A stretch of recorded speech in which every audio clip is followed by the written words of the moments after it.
Kita harus mengukur temuan itu pakai bandul, pakai selang ya, pakai meteran. Itu di dunia kerja udah nggak pakai sekarang. Sekarang udah yang namanya ampinan SKKC gitu ya, Pak Oti ya, Prof. Darjito gitu. Itu bravo. Keren sekali.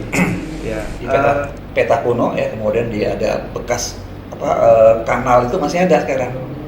Nah, menurut peta kuno itu bastionnya itu tidak jauh dari kanal tadi. Nah, selama ini itu kalau misalnya ada penelitian dari DKI itu identik dengan wah ini ada uang. Ya. Ini ada uang banyak tuh dari ormas-ormas juga yang datang. Selamat datang di Bawah Payung teman-teman. Hari ini kita akan diskusi dan berbincang bersama dengan seorang arkeolog dan dosen di Departemen Arkeologi FIB UI. Kita sudah bersama dengan Mas Wani. Selamat datang di Bawah Payung, Mas. Mas Wani ini merupakan dosen di Departemen Arkeologi dan menempuh pendidikan sarjana di FIB UI lulus tahun 1985 dengan judul skripsi beberapa metode analisis tembikar di Indonesia berdasarkan penelitian tahun 1973 hingga 1983 ya Mas. Dan beberapa kajian dan riset yang telah beliau lakukan antaranya terkait dengan kajian tembikar masa prasejarah di Condet, Balekambang, Kampung Keramat, dan Pejanten, dan pengelolaan air di bekas kota Majapahit ya Mas. Oke, pada menariknya teman-teman yang tidak banyak orang tahu, ternyata Mas Wani ini tahun 2021 itu memimpin tim arkeolog yang mengekskavasi Kastil Batavia ya Mas ya. Oke, jadi kita akan banyak mengulik perjalanan Mas Wani selama 40 tahun kurang lebih menjadi dosen. Tepatnya 38 tahun. 38 tahun menjadi dosen, wow lama sekali ya. Menjadi dosen dan juga berbagai penelitian, utamanya yang berkaitan dengan Kastil Batavia. Mas Wani, mungkin pertanyaan awam yang ingin ditanyakan pertama itu, kenapa menjadi arkeolog, Mas? Nah, ini seru ya. Dulu ketika SMA saya kan IPS ya. Tapi saya punya tetangga ya, tetangga itu anak-anak biologi. Wow. Anak-anak biologi itu mereka sering sering jalan ya, sering meneliti gitu ya. Saya pikir enak bener gitu ya. Tapi saya IPS gitu ya. Nah terus satu saat saya membaca majalah Gadis ketika itu. Ada tulisannya suaminya Mbak Karin, Norman Enwin. Nah itu bercerita tentang perjalanan beliau di Nah ini berkisah tentang waktu itu kan dia seorang mahasiswa arkeologi. Wah ini yang saya cari gitu. Akhirnya saya tadinya sudah mendaftar di beli formulir untuk Fakultas Hukum. Wow, menarik nih. Tapi terus saya langsung udah begitu itu saya beli formulir lagi gitu. Akhirnya saya mendaftar di arkeologi. Nah ketika itu kan masih bisa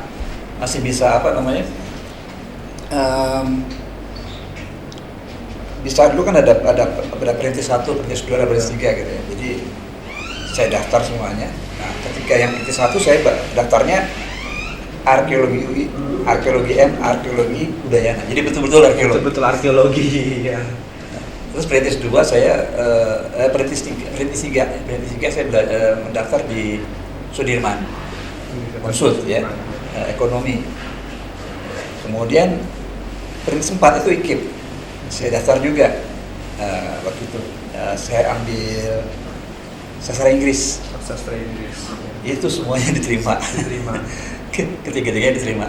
Tapi saya pilih arkeologi karena itu pilihan pertama. Wow, keren sekali. Tapi Mas, kan waktu itu berarti pikirannya arkeologi itu jalan-jalan gitu ya Mas ya? Itu yang membuat menarik berarti ya Mas? Menarik kan ya, jalan-jalan sambil meneliti gitu ya. Bahkan kalau saya nggak salah sampai ada nyanyiannya keluar masuk hutan nyanyi candi gitu ya Mas ya.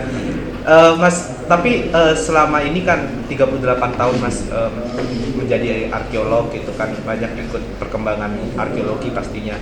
Apa sih Mas yang membedakan arkeologi sekarang dengan yang dulu waktu Mas Wani pertama kali?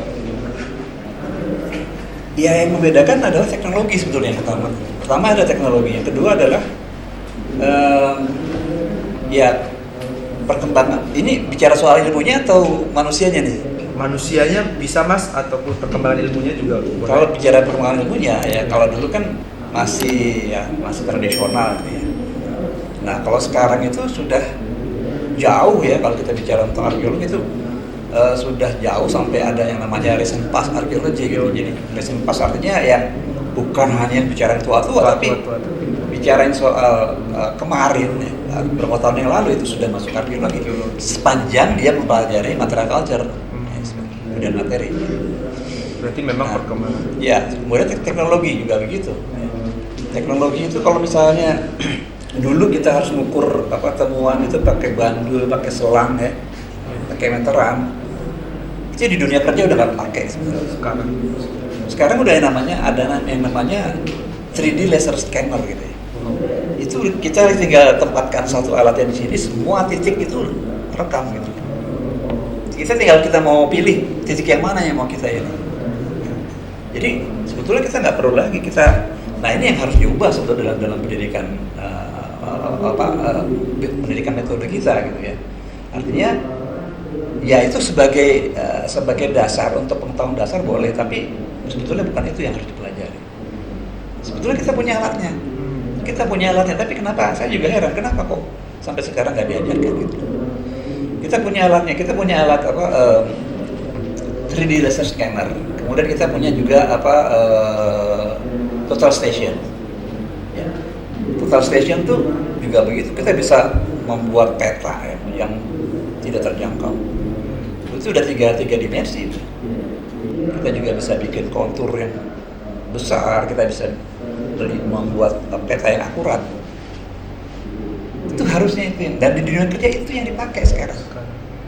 Jadi ya mungkin juga sekarang kita tahu bahwa SDM dosen di fakultas itu sangat terbatas. Jadi kita juga mengajarnya udah merangkap ya.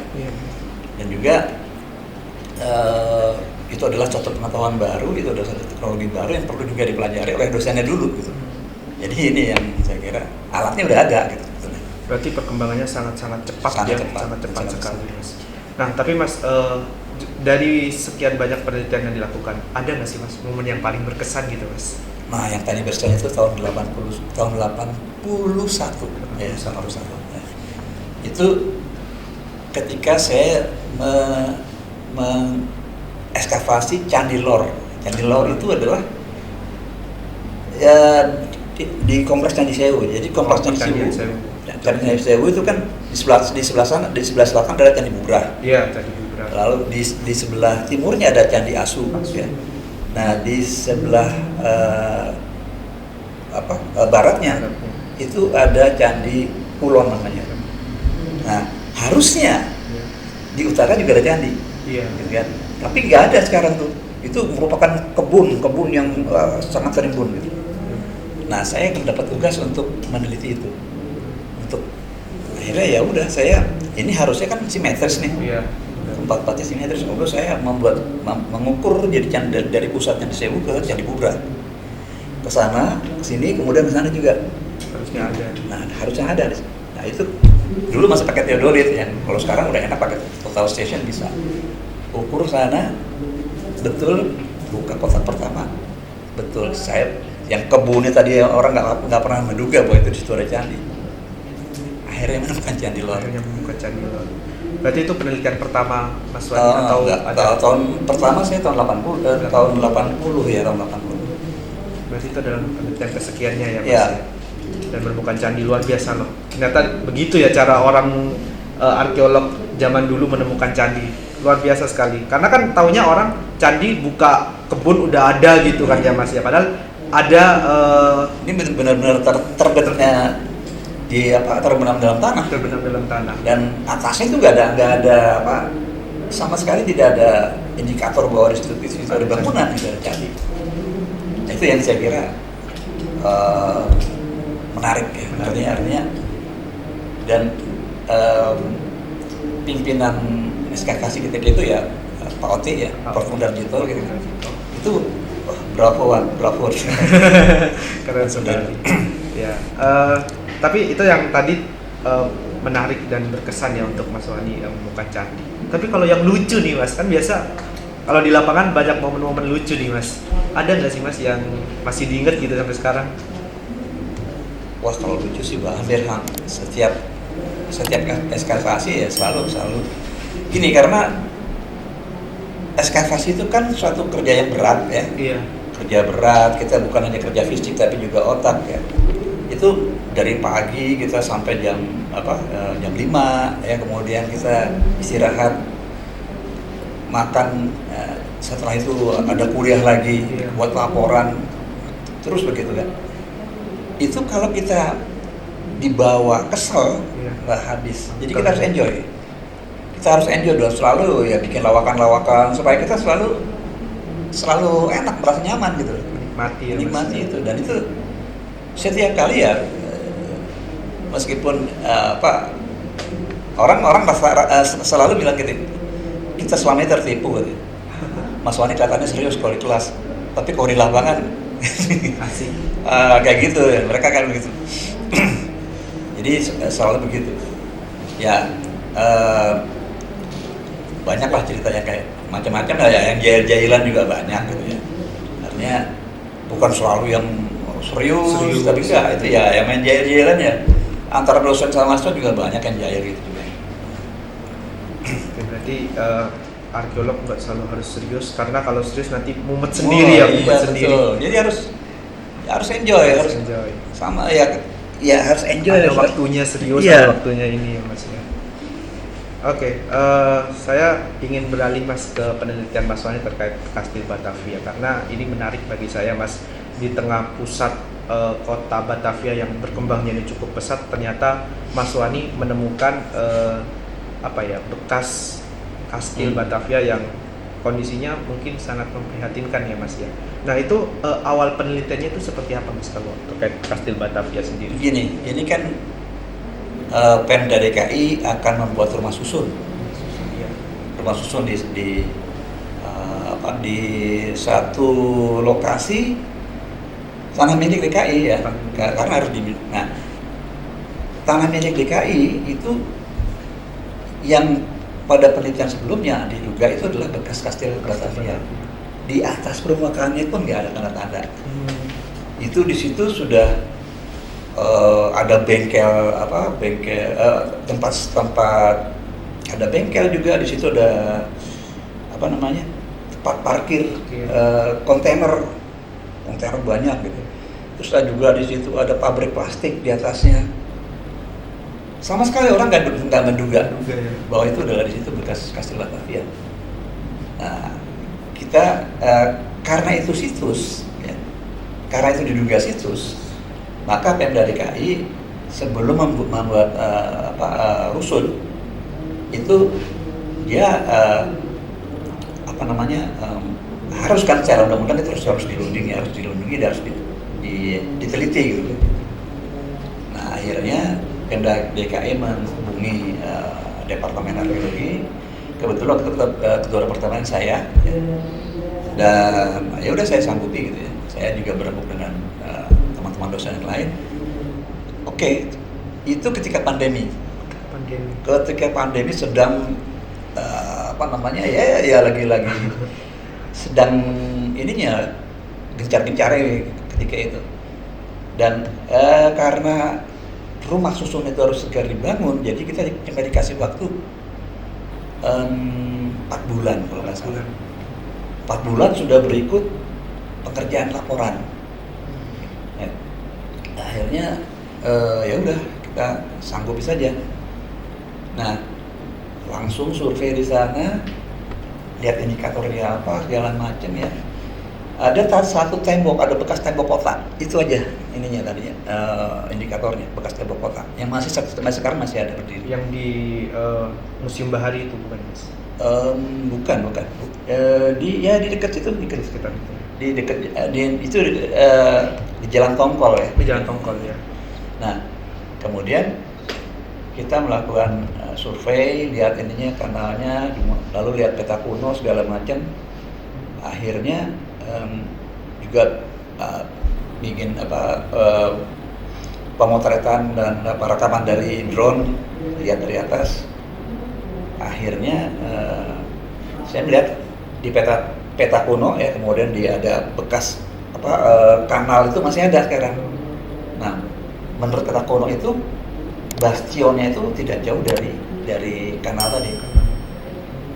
Akhirnya kita melakukan pakai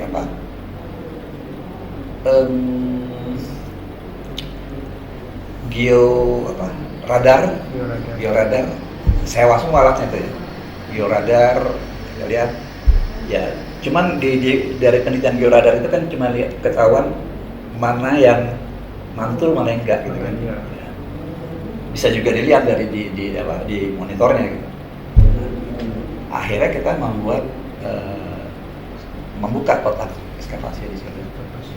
Itu kemudian ketemu, dan yang kalau ekskavasi itu yang paling susah adalah menentukan kotak pertama di mana gitu. Itu yang paling susah, dan kalau misalnya kotak pertama yang sudah ketemu, itu kotak-kotak berikutnya gampang. Nah, akhirnya kita ketemu di situ, kemudian diperluas ke arah selatan, juga ke arah barat, dan semakin ke tengah itu semakin kosong. Jadi kan tujuan ekskavasinya adalah membuat rekomendasi mana yang padat, mana yang kosong. Yeah. Jadi nanti rusun itu dibangun di tempat yang kosong. Karena Kastil Batavia ini memang sudah diruntuhkan oleh Daendels. Jadi ya, cuman kita mau tahu sisa-sisanya di mana gitu. Sudah diruntuhkan oleh Daendels. Nah, satu hal yang menarik adalah ketika kita mau menggali itu, lapisan atasnya itu sudah ada lapisan beton, lapisan aspal. Karena di jalan tongkol itu tadi ya? Bukan di lahan, karena itu kan tempat parkir para kontainer gitu ya. Jadi kita harus pakai jackhammer dulu yang buat kira-kira lapisan beton sama ininya segini, ada 20 cm, tebal. Tapi kita yakin bahwa di situ ada gitu. Menurut berbagai macam ininya ya, betul kita gali ada. Jadi harus melalui upaya yang luar biasa. Nah, itu adalah sebetulnya penelitiannya adalah penelitian rescue gitu. Jadi penyelamatan ya, artinya kita cuma mau tahu juga ini adalah satu penelitian yang berkaitan dengan apa namanya memberi rekomendasi mana yang layak untuk dibuat rumah susun, mana yang merupakan yang harus dilindungi gitu, kayak gitu. Nah, usul kami waktu itu akhirnya kita udah tahu, akhirnya mereka sudah harus membuat yang panjang.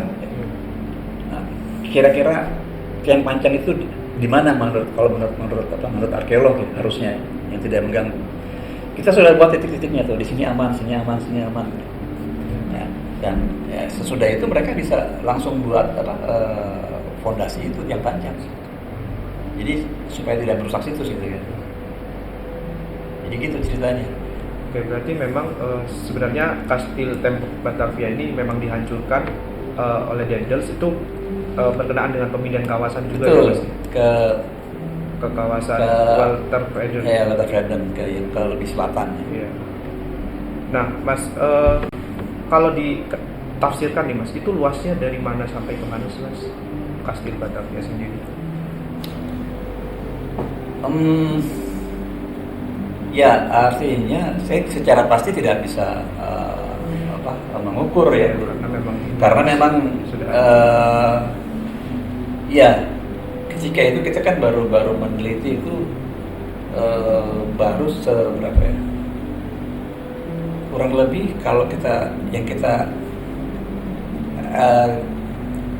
teliti itu ya sekitar sebesar gedung 2 lah gitu lah. Nah, jadi sebetulnya itu masih lebih luas dari itu ya. Jadi ya kalau dilihat soal luas kita nggak tahu, tapi yang pasti yang kita temukan itu adalah bagian dasar dari bastion timur laut, bagian timur laut. bagian apa ke dalam masih ada sekitar ketika kita bikin test pit ke bawah itu 3 meter masih ada, masih terstruktur. Jadi itu kira-kira di bagian tengahnya lah. Jadi bagian atas sudah hancur. Nah, Mas, apakah setelah penelitian Mas Wani tahun 2021 itu adakah penelitian lagi setelah itu? Atau? Ya, ada. Waktu itu kan kita sudah harusnya kan membuat penelitian lanjutan. Iya. Nah, itu kan waktu itu kan yang membiayai itu kan dinas pemukiman dan perumahan rakyat ya, PUPR. Nah, itu selanjutnya mereka belum punya anggaran untuk berikutnya. Tapi kita udah bikin sebetulnya proposal yang lanjutannya itu udah buat ya.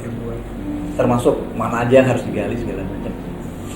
Nah, tapi itu akhirnya ya udah kita selesai, itu dilanjutkan oleh IAAI, Ikatan Ahli Arkeologi Indonesia. Nah, itu yang dipimpin oleh Mbak Karin waktu itu. Mbak Karin, jadi ya Mbak Karin meneruskan apa yang sudah kami kerjakan ketika itu. Oke, berarti yang masih tersisa tapi masih ada ya Mas? Yang masih ada. Itu kita juga sudah buat rekomendasinya bahwa ini jangan diapakan, dibiarkan. Jadi meskipun ada rumah susun, itu ditampakkan nanti di atasnya dibikin mini museum gitu loh. Supaya itu menjadi menjadi landmark ya, bahwa di sini betul ada Kastil Batavia. Nah, ini sisanya gitu. Nah, lalu ada artefak-artefak yang kita temukan itu bisa dipamerkan di situ. Harusnya kita rekomendasinya begitu, tapi nggak tahu deh sekarang apakah rekomendasi kami itu dijelaskan apa enggak gitu. Berarti selain struktur tembok itu juga ditemukan beberapa artefak. Iya. Artefaknya itu apa aja Mas? Kalau boleh tahu. Dominasinya adalah keramik Cina, ada botol-botol minuman. Lalu ada pipa kauda. Pipa kauda itu pipa-pipa yang dari keramik ya, yang biasanya orang buat cangklong gitu, tapi terbuat dari keramik. Dan itu sekarang di mana Mas disimpannya? Bisa nggak publik mengakses itu gitu? Itu sih masih di sana kita masihnya disimpan di mungkin sekarang disimpan di Dinas Kebudayaan. Itu ya rekomendasinya adalah kalau boleh ya misalnya itu biar kami yang juga membuat museumnya gitu. Jangka panjang berarti. Iya, gitu kan artinya kalau kita yang meneliti sudah di situ juga, kemudian kita membuat museumnya kan bisa jauh lebih kita lebih paham. Iya. Nah, berarti yang struktur itu sudah dijadikan CB sekarang Mas? Atau masih belum? Saya nggak tahu terakhir ya. Artinya karena itu kan setidaknya berpotensi untuk dijadikan CB. Nah itu saya tidak tahu karena itu pengelolaannya sekarang bukan di Dinas Kebudayaan lagi, itu udah di Dinas Perumahan. Oke, karena tanahnya milik Dinas Perumahan. Nah, iya. Oke Mas, ini terkait dengan padat nih kan Mas, berarti itu di sekitaran Jakarta Utara ya Mas? Jakarta Utara, Jakarta Barat? Iya, di berapa ya? Iya, di Jakarta Utara tempatnya. Jakarta Utara ya Mas. Tentu kalau di Jakarta Utara pasti kan pembangunannya juga cukup masif sekarang ya Mas. Nah, gimana sih arkeolog menyikapi terkait dengan bukan hanya di Kastil Batavia kan juga banyak situs-situs yang juga ini Mas. Di Kastil Batavia itu luar biasa. Di sana tuh banyak yang berkepentingan. Artinya di situ banyak premannya juga, banyak pejabat-pejabat yang daerah juga yang sering datang.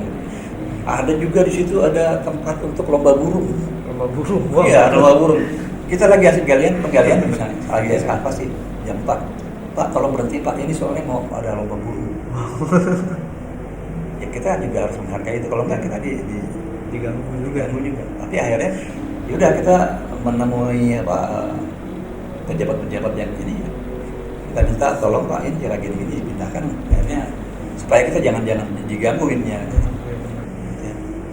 Nah, saya ingin flashback ke belakang Mas. Mungkin teman-teman di sini juga nggak banyak yang tahu ya Mas terkait dengan Kastil Batavia. Karena kan juga tinggal struktur doang dan udah dihancurkan. Sebenarnya Kastil Batavia sendiri itu apa nih Mas?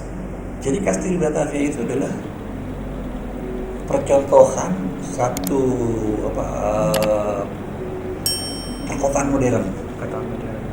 Jadi di situ ada bagaimana satu kota itu didesain. Jadi kenapa kita mau melestarikan itu? Bukan berarti kita mau melestarikan warisan kolonial, bukan. Iya. Tetapi knowledge. Di situ kita mengenal, itu adalah awal kita mengenal satu perkotaan modern. Jadi itu yang harus kita lestarikan gitu ya. Bahwa ya dari situ mulai dikenal satu perkotaan modern yang disusun dengan suatu perencanaan. Kalau selama ini kan kota tumbuh gitu aja kan, tumbuh, kemudian ada jalan, ada pasar, terus. Nah kalau dia sudah direncanakan, di mana bagian bangunan pemerintahan, di mana bangunan untuk peradilan, di mana sekolah dan seterusnya gitu. Berarti itu saya mohon dikoreksi nanti Mas, itu dibangunnya sekitar 1627-1628 ya Mas? Iya. Dan itu katanya menggantikan kastil yang sebelumnya Mas?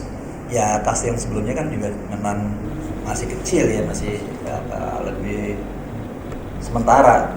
Nah Kastil Batavia itu ketika ya Belanda merasa sudah lebih established gitu ya. Established, dan mereka juga memang berniat untuk terus menguasai Nusantara ketika itu. Jadi perlu suatu tempat yang satu ya semacam dalam tanda petik adalah satu ibu kota gitu ya, yang dalam penguasaan mereka gitu. Oke, tadi sempat yang saya sangat menarik terkait dengan waktu gali ada mau dipakai lomba burung gitu tadi Mas. Tapi ada nggak sih Mas cerita yang menarik lagi Mas selain itu di Kastil Batavia itu? Ya karena gini, selama ini itu kalau misalnya ada penelitian dari DKI itu identik dengan wah ini ada uang, Ya. ini ada uang nih. Banyak tuh dari ormas-ormas juga yang datang ke sana. Terus saya bilang ini tempat praktek anak-anak UI. Ini anak-anak UI yang sedang praktek. Silakannya tanya. Mereka yang disebut UI takut. Takut ya, karena nama besarnya. Ya, karena ya ini mahasiswa UI ini praktek di sini. Terkait dengan penelitian Kastil Batavia lagi Mas, apakah ke depan ini masih ada rencana Mas? Mungkin bisa saya nggak tahu ya, mungkin selanjutnya adalah berikutnya adalah ya tadi pembangunan rumah susun. Pembangunan rumah susun itu sekarang udah jadi berarti ya Mas ya? Atau ada satu tower udah jadi. Satu tower udah jadi. Itu ada berapa tower ya rencananya? Ada 4 atau 5 ya, saya lupa. Tapi satu tower sudah jadi ya Mas. Oke, berarti memang luar biasa sekali ya. Kalau di kota tua itu memang harus diperhatikan ya Mas ya pembangunannya. Nah, mungkin ada himbauan nih Mas untuk masyarakat terkait dengan pelestarian cagar budaya yang di kawasan-kawasan kota tua gitu Mas. Ya, artinya ya, pelestarian itu bukan hanya dilakukan oleh arkeolog, juga bukan dilakukan oleh pihak-pihak yang berkaitan dengan kantor-kantor yang berkaitan dengan itu, tapi juga masyarakat harus menjaga, karena harus ikut melestarikan, karena pelestarian yang baik justru yang bisa dilakukan oleh masyarakat secara bersama-sama. Jadi kalau ada satu temuan, satu apa segala macam ya segera laporkan ke pihak-pihak yang kalau di sana kan banyak ya, ada balai konservasi, ada balai konservasi kota tua, setidaknya ya itu paling dekat ya. Saya kira itu sih. Berarti memang peran masyarakat itu juga sangat vital ya Mas dalam pelestarian, karena kita nggak bisa nih teman-teman kalau kita hanya bekerja sendirian tapi masyarakatnya juga tidak mendukung kan seperti itu ya Mas ya. Oke, itu saja mungkin teman-teman perbincangan kita dengan Mas Wani. Tentu sangat banyak insight dari pengalaman beliau sebagai arkeolog tadi, penelitian-penelitian beliau dan juga peran beliau dalam penelitian di Kastil Batavia. Mungkin segitu saja Mas Wani, terima kasih sudah berkenan hadir di Bawah Payung dan sampai jumpa di episode berikutnya. Terima kasih.